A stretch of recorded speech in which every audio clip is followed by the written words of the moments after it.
गो श्री शिवाय नमस्तुभ्यं हर हर महादेव। ओम नमः शिवाय। जय महाकाल। शिवाय नमः। ओम। तो आज बैसाख में आने वाली सोमवार की अष्टमी के दिन हम आपको बताने वाले हैं सोमवार की अष्टमी के दिन किए जाने वाले 4 विशेष और महा उपाय।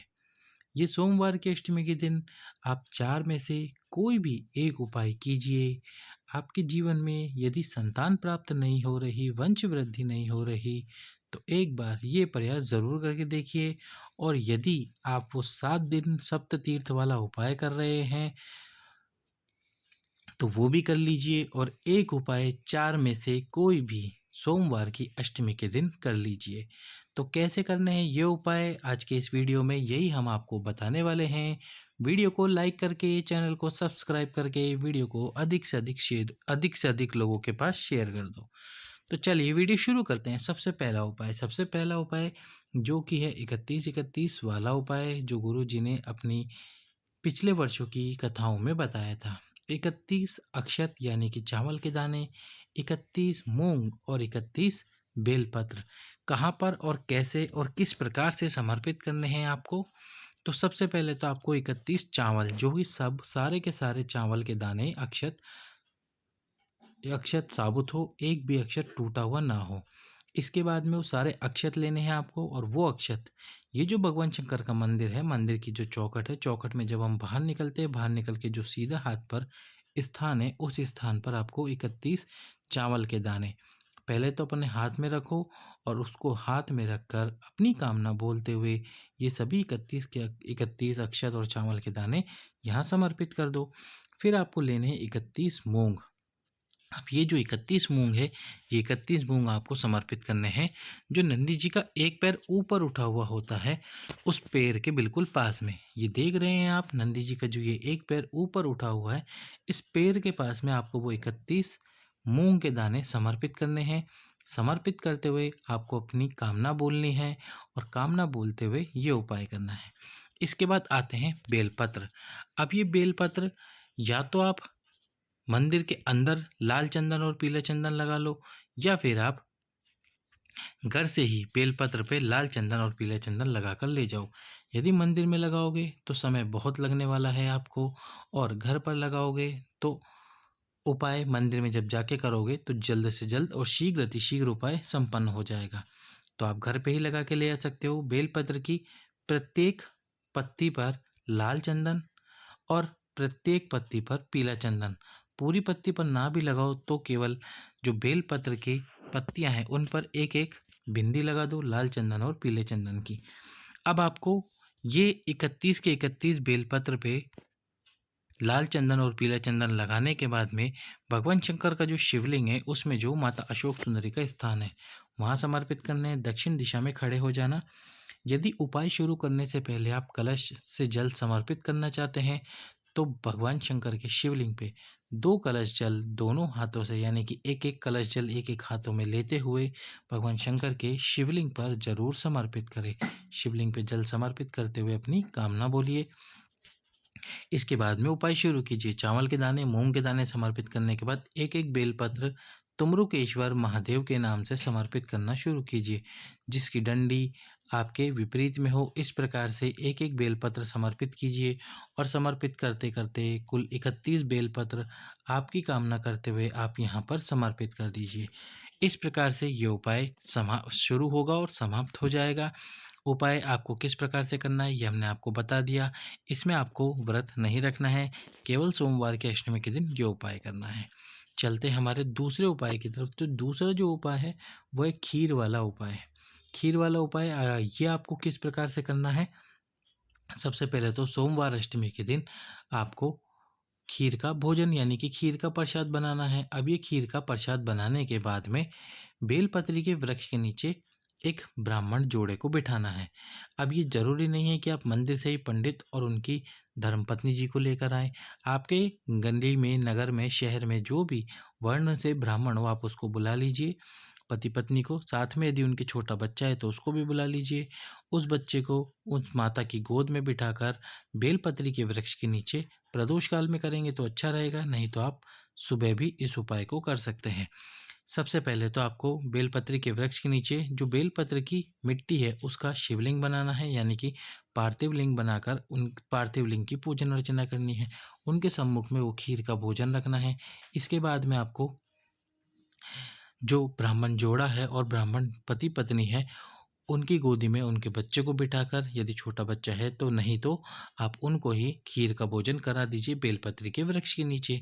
इसके बाद में आपको क्या करना है, जिस बर्तन में या जिस पात्र में ब्राह्मण जोड़े ने खाना खाया है, खीर का भोजन करा है, पति पत्नी को उसी पात्र में खीर का भोजन करना है और भगवान शंकर से प्रार्थना करनी है।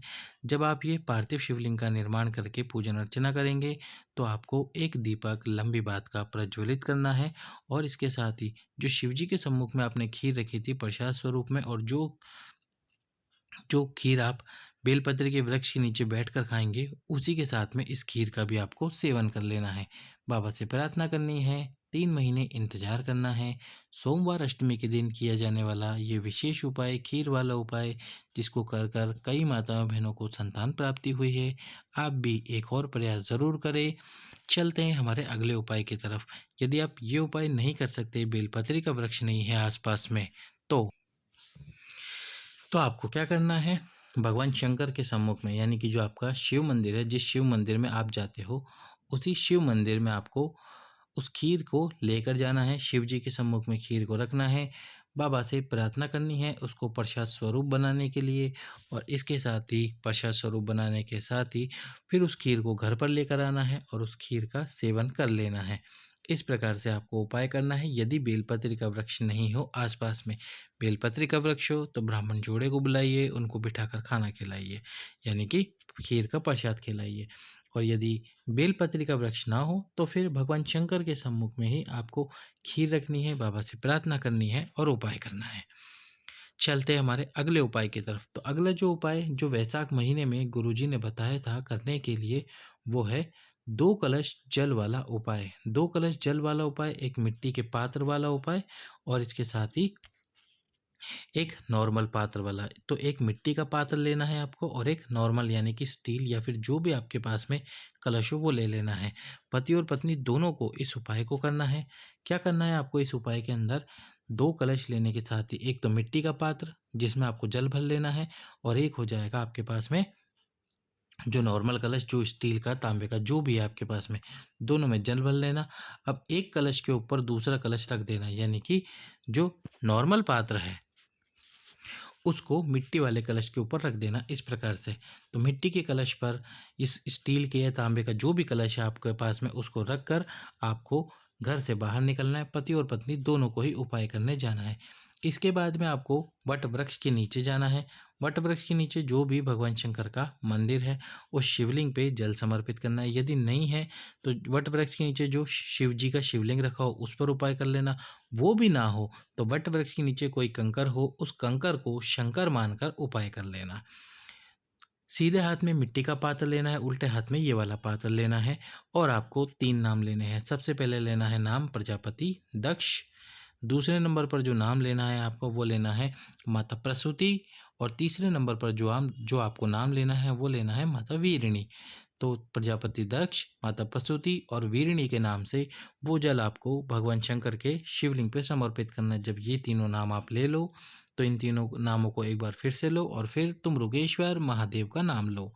ये नाम लेने के बाद में जल समर्पित करो, सीधे हाथ में मिट्टी का पात्र, उल्टे हाथ में ये वाला पात्र। और फिर जब जल समर्पित हो जाए तो जो जल आपने शिवलिंग पे समर्पित करा है और शिवलिंग से जो जल नीचे गिरा है उस जल का आचमन यानी कि उस जल को आपको पीना है। पति और पत्नी दोनों को ये 3 नामों का स्मरण करते हुए, तीनों नाम का स्मरण करते हुए जल को आपको पीना है। बाबा से प्रार्थना करनी है संतान की और वंश वृद्धि की, और इस प्रकार से करना है आपको ये वाला उपाय। एक बात का ध्यान रखना, यदि शिव मंदिर है शिव मंदिर है वट वृक्ष के नीचे तो आपको पात्र ले जाने की ज़रूरत नहीं है अलग से, और यदि नहीं है कोई शिवलिंग विराजमान है वट वृक्ष के नीचे तो फिर आप उस शिवलिंग को किसी पात्र में रखें ताकि उस शिवलिंग से जो जल गिरेगा वो आप उस जल का आप आचमन कर सकें। चलते हैं हमारे अगले उपाय की तरफ। अगला उपाय में आपको क्या करना है, सोमवार अष्टमी के दिन भगवान शंकर के शिवलिंग के सम्मुख में, या तो शिवलिंग के सम्मुख में भगवान शंकर की पूजन अर्चना करें, नहीं तो फिर आप पार्थिव शिवलिंग का निर्माण करें। और ये पार्थिव शिवलिंग आप कहाँ निर्माण करेंगे, जो भी आसपास में बेलपत्री का वृक्ष हो उस बेलपत्री के वृक्ष के नीचे पार्थिव शिवलिंग बनाए, पार्थिव शिवलिंग की पूजन अर्चना करें।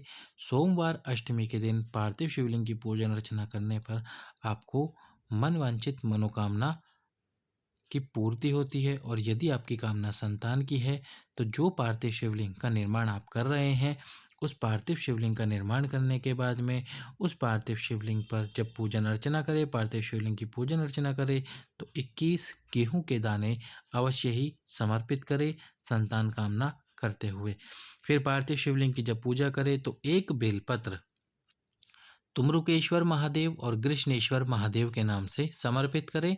समर्पित करने के बाद में उस बेलपत्र को उठाकर अपने पास में रखें। कम से कम 3 महीने अपने पास में उस बेलपत्र को रखें। बेलपत्र को रखने के बाद में दीप प्रज्वलित करें, बाबा की पूजन अर्चना करें, और जब पूजा पूरी हो जाए, दीपक ठंडा हो जाए, तब आप जल डालकर या फिर किसी पात्र में जल भरकर पार्थिव शिवलिंग का विसर्जन कर दीजिए। तो इस प्रकार से 4 में से कोई भी एक उपाय आपको करना है भगवान शंकर की कृपा प्राप्ति के लिए और आपकी मनोकामना की पूर्ति के लिए।